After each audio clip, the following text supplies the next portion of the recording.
dick? Kid, 3 paces forward and you'll be at the door to the back office. It will be empty. Close the door behind you and remove the bag. You'll see the safe. Make sure the key is touching your skin the entire time while you open it. As I opened the gate and walked to the door, he continued to give instructions. Take only the purple sack and close the safe back up. Do not open the sack. Make sure you do not open the door or even look through the window to the showroom without the bag covering your head again. As soon as I closed the office door behind me, I took that god-awful bag off my head and took a deep breath of clean air. The office was small and sparsely furnished. A wooden desk with a landline phone, a floor lamp that was turned on, and a bookshelf packed with gemology references decades out of date. Plus, a safe.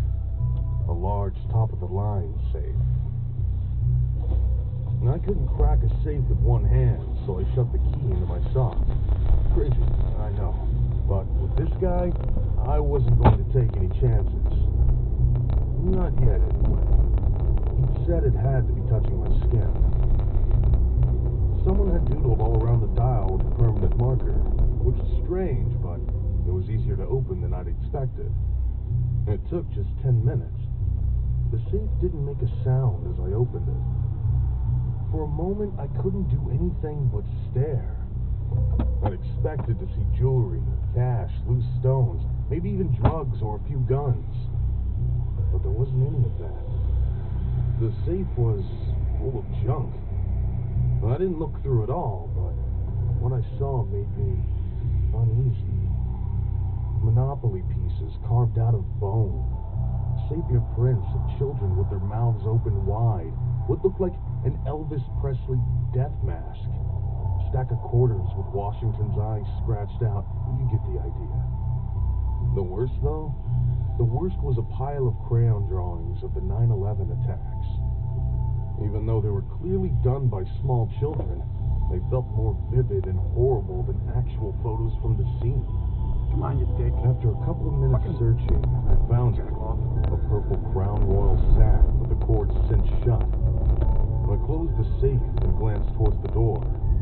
It was on the right-hand wall, so I couldn't see into the showroom, but a sickly glow shone in through the window and the door. It made me feel lightheaded. Maybe it was the light that made me do it, or maybe I just wanted to see how far this freak show went. Either way, I know what gemstones feel like, and this sack wasn't filled with jewels. Fuck it. I sat down at the desk to open the sack. I can still hardly believe what was inside. The sack was full of colorless glass marbles, and each one contained the roughly sawed-off head of an action figure. G.I. Joe, My Little Pony, Star Wars, and a bunch of others I didn't recognize. I couldn't imagine he was going to all this trouble for flea market garbage, so I looked a little closer, figuring this had to be some kind of scheme for smuggling. Maybe the marbles melted down into drugs, or some kind of explosive? Some kind of spy shit, maybe? That's when I started and almost tipped over the desk chair.